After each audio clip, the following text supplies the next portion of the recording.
Guys, back at the Blendery. We're here with our guy Tim Hughes, Art of Whiskey here, and he had to save a barrel. Barrel management is a real thing. So, the barrels aren't cheap, and the finishing barrels, a lot of them we're bringing in from France, fresh, and we might use them once for a project, and then we don't want to get rid of them.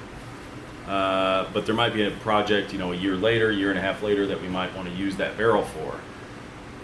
Now, if it's sitting next door, which is air conditioning, it's going to pull all the moisture out. It's going to dry out faster. Yeah, we usually try to keep a few bottles of just like dump whiskey in the barrel to keep it saturated. But still, we're not rotating it. So it'll keep the bottom saturated, but the other parts will kind of dry out a little bit. So, it's almost a full-time job to have barrel management. So like even the 15-gallon barrels that we have, like the toast barrels, different levels of toast, those dry out too because we don't have them in production all the time. So we have to constantly check them for leaks and pressure test them. So one trick you can do is we have silicone bungs, and then we can drill into the silicone bung, and then we'll take pressurized air and fill up the barrel. So if we can hear any air seeping out, like a tire, like a tire, like a little leak in the tire, then we know that there's an issue. Or we can fill it up and say we'll fill it up one morning and then like throw it outside and then just let it heat up. And then when we take that silicone bung out, it should be like it should be pressurized.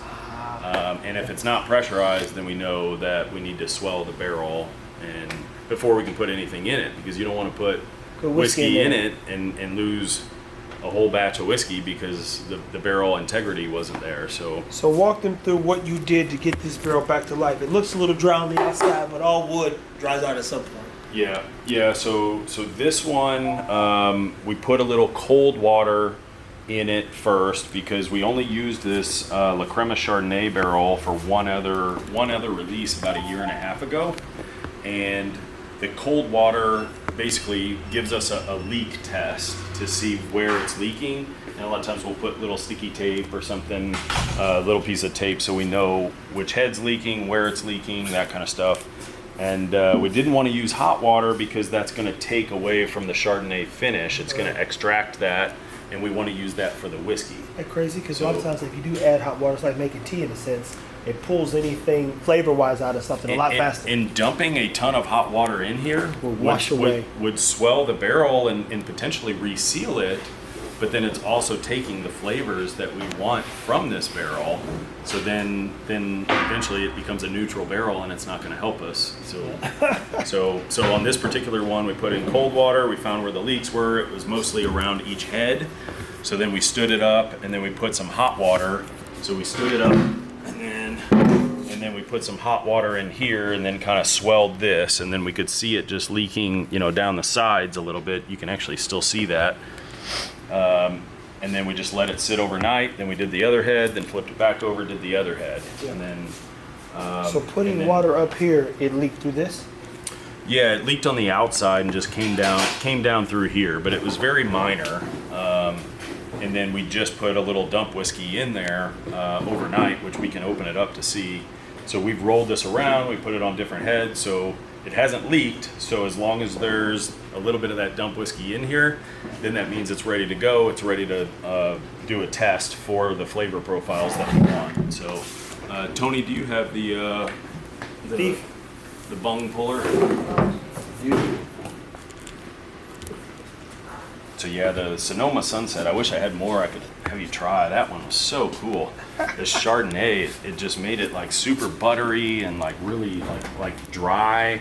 So it was like our driest whiskey we've ever done. So you take a sip and then your whole mouth is like dry, but then you have that buttery taste, and it was really nice. So we'll see.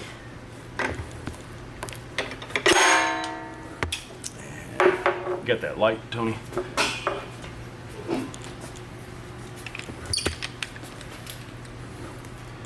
Cute. All right, we're in business.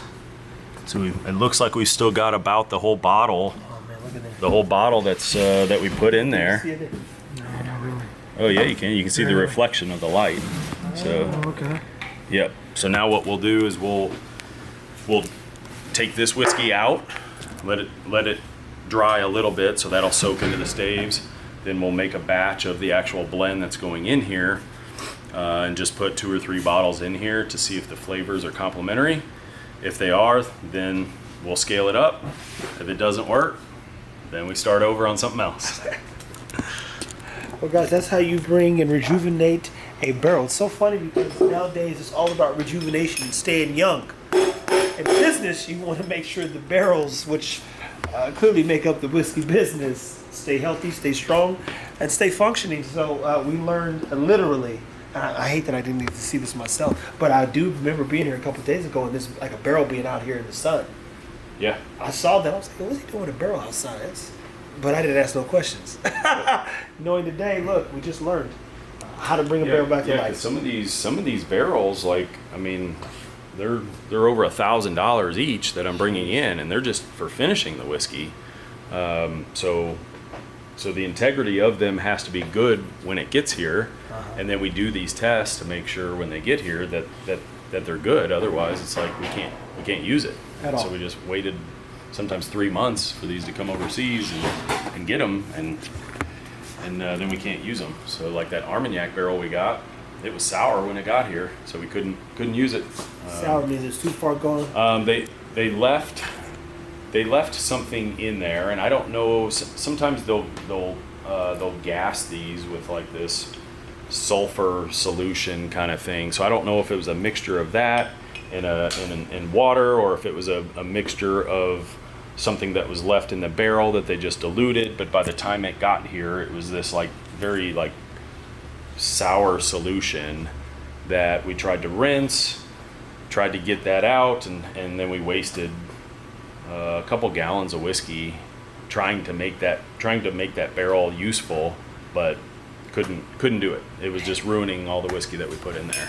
And I really want to do an Armagnac finish, and I waited a long time to find that barrel and bring it in, and then it couldn't use it. So Dang, man.